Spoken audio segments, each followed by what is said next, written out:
잘 사는 체제 중심의 통일과 핵보유 가능성을 언급한 윤석열 대통령의 발언이 파장을 일으키고 있습니다. 논란이 된 이유와 교회의 시각을 살펴봤습니다. 최근 5년간 우리 국민의 기후 인식이 절박해진 것으로 나타났습니다. 세계자연기금이 빅데이터로 추적한 기후 인식 변화 결과 전해드립니다. 빛의 화가로 유명한 김인중 신부가 제26회 가톨릭 미술상 특별상 수상자로 선정됐습니다. 시상식은 17일에 열립니다.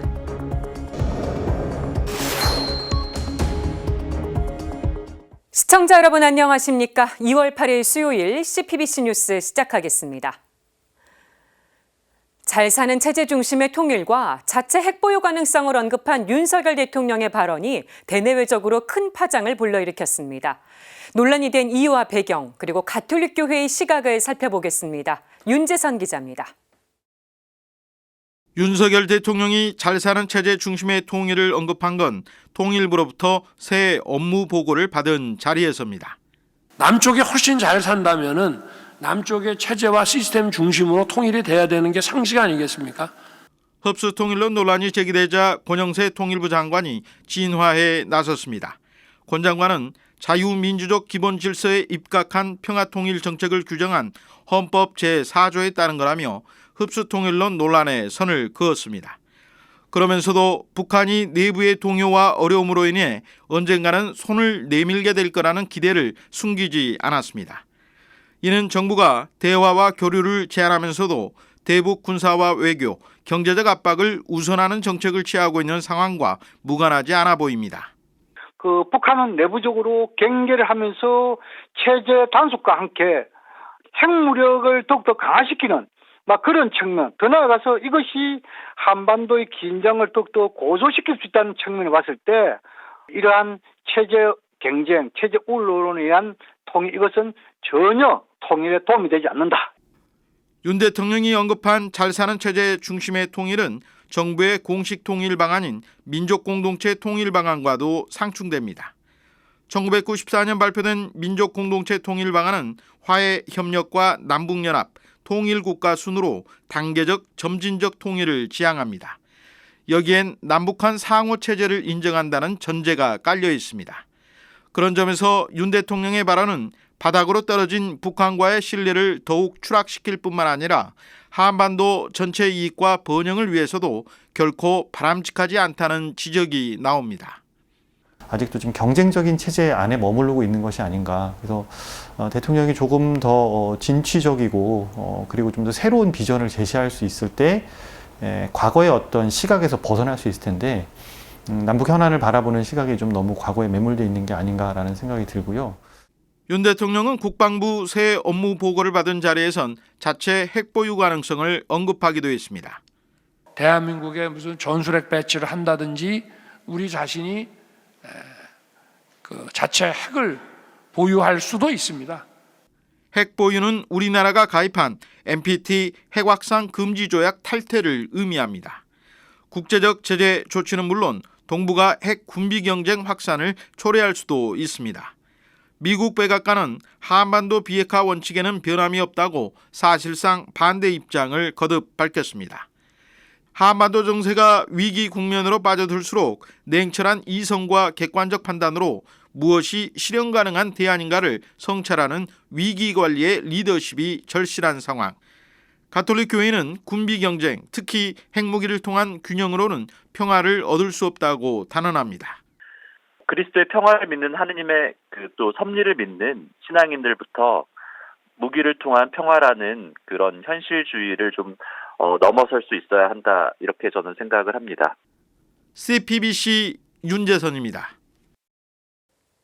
세계자연기금이 빅데이터를 활용해 우리 사회의 기후인식 변화를 추적해보니 기후인식이 절박해진 것으로 나타났습니다.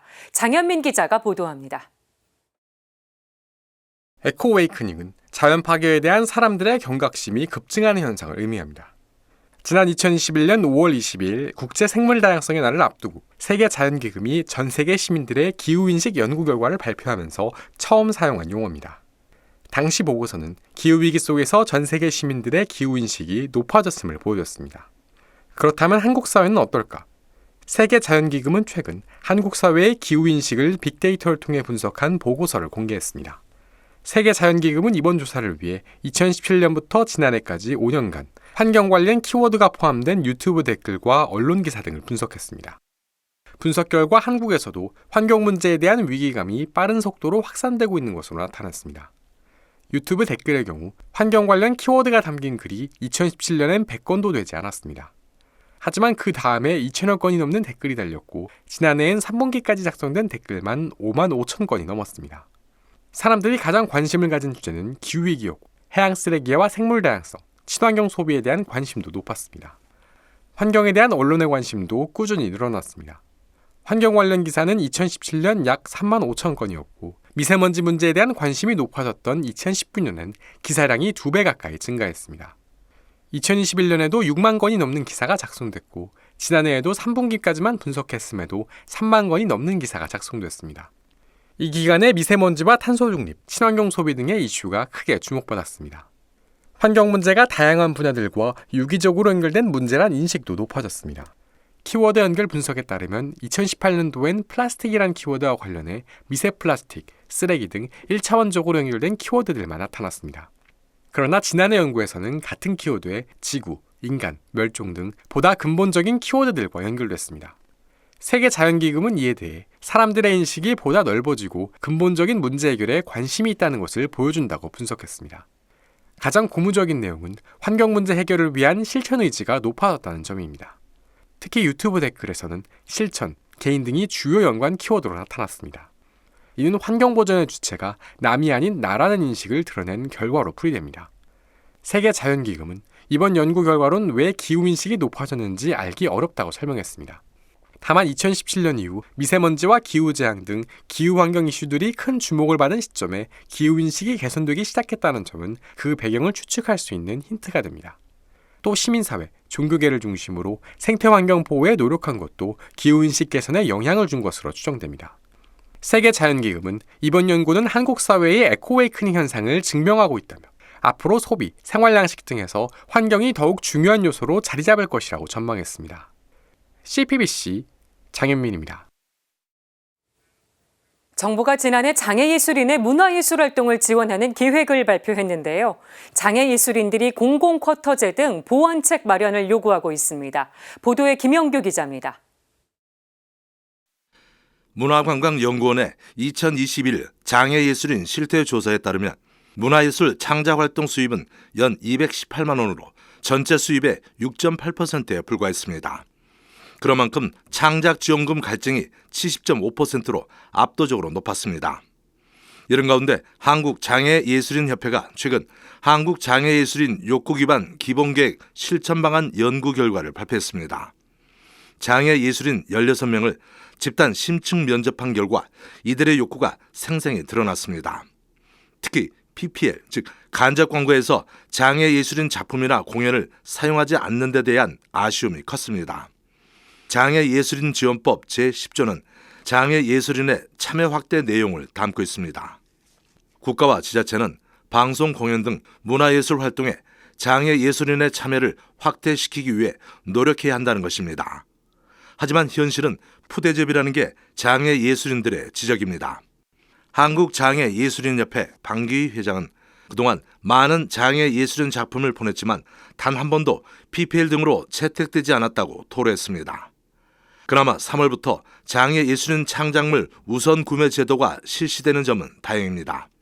관련해 장애예술인들은 공공 쿼터제를 요구하고 있습니다. 모든 문화예술 활동에 장애예술인들한테 기회를 보장해 달라는 건데, 예를 들어서 출판의 2%, 전시회의 2%, 공연의 2%, 방송의 2%를 장애예술인들이 참여해 주도록 공공 쿼터를 달라는 그런 제도입니다. 장애예술인 지원법 제11조 장애예술인 고용 지원에 대한 기업의 적극적인 참여 목소리도 높습니다. 제11조는 먼저 국가와 지자체는 장애예술인의 고용 촉진을 위해 인식 개선 운동을 지속적으로 추진해야 한다고 적시했습니다. 또 사업주가 장애예술인을 고용할 경우 국가와 지자체는 필요한 비용의 일부를 지원할 수 있다고 명시했습니다. 박 위원장에 따르면 2020년 현재 장애인 고용 부담금 규모는 6,900억 원이 넘습니다. 제도가 마련이 된다면 기업은 기업대로 벌금을 내지 않고 장애예술인들은 또 직업을 갖게 되니까 안정적으로 창작 활동을 할 수 있지 않을까 이렇게 생각해 봅니다. 이번 조사에서는 장애인 예술 전문 에이전시에서 장애예술인 활동 지원, 공연장 편의시설 및 편익 서비스 확대 요구도 나왔습니다. 이 밖에 대관료 할인제도 도입, 장애인 예술 정보 네트워크 구축 필요성 등이 제기됐습니다. CPBC 김영규입니다. 빛의 화가로 유명한 김인중 신부가 제26회 가톨릭 미술상 특별상 수상자로 선정됐습니다.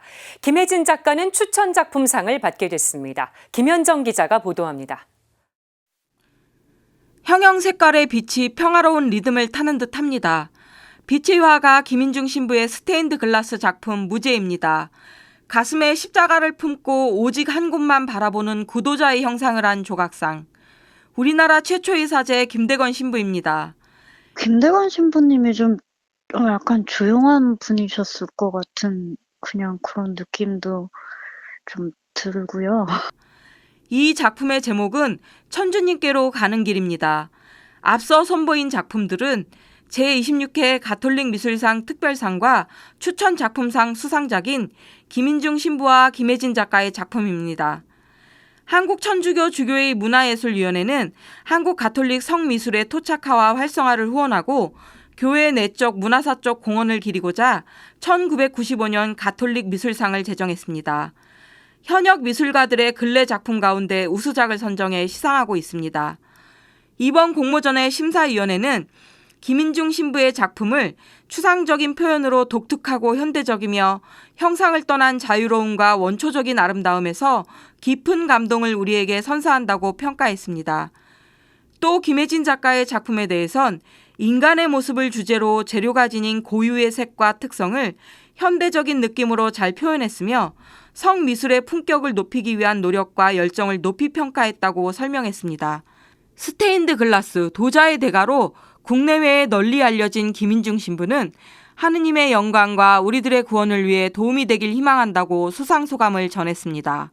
별로 한 일도 없이 수상하게 돼서 죄송스러운 마음이고 또 상은 하늘에서 받아야 되는데 미리 이렇게 상을 받기가 죄송스럽고 그러나 그 하느님의 영광과 우리들의 그 구원을 위해서 도움이 될 수 있으면 하는 생각에서 저는 감사와 찬미로 수상소감을 드리겠습니다.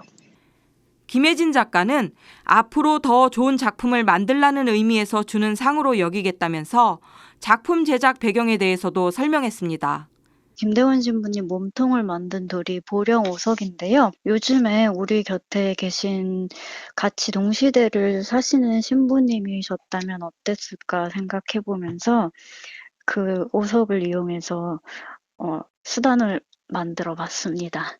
시상식은 오는 17일 오후 3시 서울 중곡동 한국천주교 중앙협의회에서 열립니다. CPBC 김현정입니다.